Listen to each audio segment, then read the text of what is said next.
काली जुबान का अभिशाप। मित्रों, आपने काली जुबान शब्द सुन रखा होगा। अक्सर कभी किसी के बोलने से कुछ अशुभ हो जाता है तो उस इंसान को काली जुबान वाला इंसान कहते हैं और उसे समाज में हीन भावना से देखा जाता है। दोस्तों, आज का हमारा किस्सा इसी बात पर आधारित है। राजस्थान के भीलवाड़ा जिले के एक गांव में लता नाम की औरत रहती है। उसकी शादी तो उसके घर वालों ने बचपन में ही कर दी थी और उसके 3 बच्चे हैं।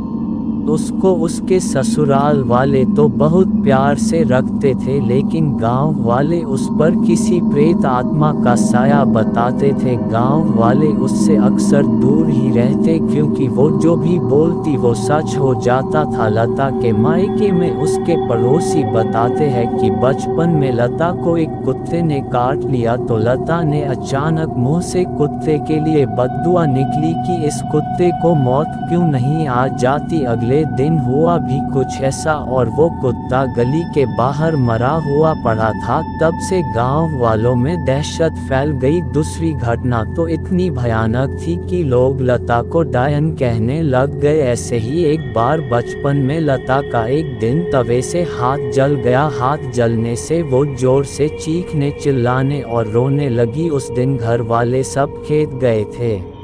उसकी बड़ी बहन घर पर ही थी। वो दौड़कर अंदर आई और अपनी बहन का घाव देखा तो वो बोली, बस इतना सा जल जाने पर क्यों इतना मुंह फाड़ कर रो रही है। लता को उसकी इस बात पर गुस्सा आया और बोली, तुझको आग लगे तब पता चले कि कितना दर्द होता है। फिर होना क्या था, अनहोनी होने में क्या देर थी। उसी रात घर के पास पड़े चारे में आग लगने से उसकी लपटें घर पर भी आ गई और उन लपटों में केवल लता की बहन ही जली, बाकी सब बच गए। काफी ज्यादा जल जाने की वजह से कुछ ही दिनों में उसकी मौत हो गई। इस घटना के बाद से लोग उसे चुड़ैल कहकर पुकारने लगे। ऐसी और कई घटनाओं को लता के परिवार ने सहा, लेकिन आखिर बेटी को कैसे बाहर निकाल सकते हैं ये सोचकर चुप रहे। बचपन में ही 10 साल की उम्र में उसकी शादी करवा दी गई। लता का पति पेशे से ड्राइवर है और वो रोज उसे माता के मंदिर में ले जाता है ताकि काली शक्तियाँ उस पर हावी ना हो पाए।